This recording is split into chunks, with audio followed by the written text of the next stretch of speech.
தமிழ்நாட்டில் அரசு மதுபான கடைகளில் பாட்டிலுக்கு கூடுதல் கட்டணமாக 10 ரூபாய் வசூலிக்கப்படும் விவகாரம் மீண்டும் பெரும் விவாதத்தை கிளப்பியுள்ளது. இதுகுறித்து காணொலி வெளியிட்டுள்ள அதிமுக முன்னாள் அமைச்சர் ஆர்.பி. உதயகுமார், ஒரு பாட்டிலுக்கு 10 ரூபாய் வீதம் நாளொன்றிற்கு 10 கோடி ரூபாயும் மாதத்திற்கு 300 கோடி ரூபாயும் சட்டவிரோதமாக வசூல் செய்யப்படுகிறது என்று அதிர்ச்சி குற்றச்சாட்டை முன்வைத்தார். இந்த கூடுதல் கட்டண பிரச்சனையால் கடைகளில் வாடிக்கையாளர்களுக்கும் ஊழியர்களுக்கும் இடையே தினசரி கைகலப்புகள் ஏற்படுவதாக குறிப்பிட்ட அவர், அண்மையில் நாமக்கல் மாவட்டம் கொல்லிமலை பகுதியில் டாஸ்மாக் ஊழியர் தாக்கப்பட்ட வீடியோவையும் சுட்டிக்காட்டினார்.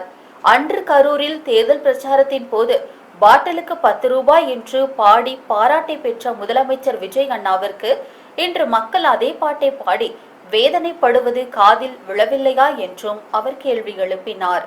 மேலும் தமிழ்நாட்டில் 717 டாஸ்மாக் கடைகள் மூடப்பட்டதால் அரசிற்கு 11,000 கோடி ரூபாய் இழப்பு என்று சம்பந்தப்பட்ட அமைச்சர் கூறுவது எந்த அடிப்படையில் என்றும் வினவினார்.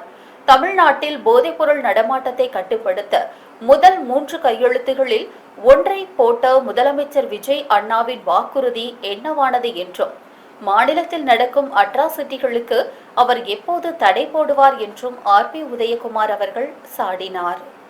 இன்னும் கலவரம் ஓய்ந்த பாடில்லை. வாடிக்கையாளர்களுக்கும் கடைக்காரர்களுக்கும் வாக்குவாதம், கைகலப்பு டாஸ்மாக் மதுபான கடைகளுக்கு முன்பாக நடைபெற்று வருவது தவிர்க்க முடியாதாக இருக்கிறது. நேற்று முன்தினம் கூட நாமக்கல் மாவட்டம் கொல்லிமலை அடிவாரத்தில் உள்ள ஒரு கடையிலே விற்பனையாளரை வாடிக்கையாளர் ஒருவர் தாக்கும் வீடியோ சமூக வலைதளங்களிலே வைரல் ஆகியிருப்பதை மாண்புமிகு முதல்வர் விஜய் அண்ணா அவர்கள் பார்த்திருப்பார்கள். இது போன்ற தாக்குதல் தொடருமா, தடை வருமா என்பது தமிழ்நாட்டு மக்களுடைய கேள்வியாக இருந்தாலும், நமக்கு ஞாபகத்துக்கு வருவது கரூரிலே பிரச்சாரத்துக்கு சென்றிருந்த விஜய் அண்ணா அவர்கள் பாட்டிலுக்கு 10 ரூபாய், பாட்டிலுக்கு 10 ரூபாய் என்று பாட்டு பாடி நம்மையெல்லாம் ஒரு அசத்தினார்கள்.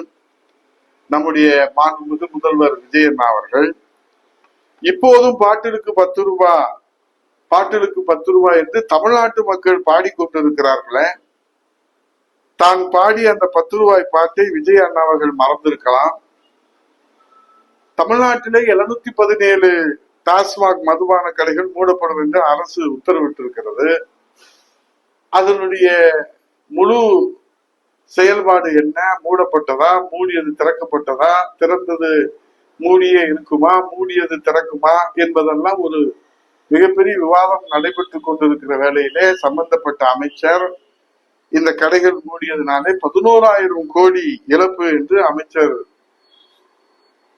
ஏதோ தமிழ்நாட்டிற்கு இந்த கடைகள் மூடியதுனாலே அரசுக்கு வந்த இழப்பு என்று அவர் எந்த அடிப்படையிலே அர்த்தத்திலே அதை சொல்லினார் என்று தெரியவில்லை.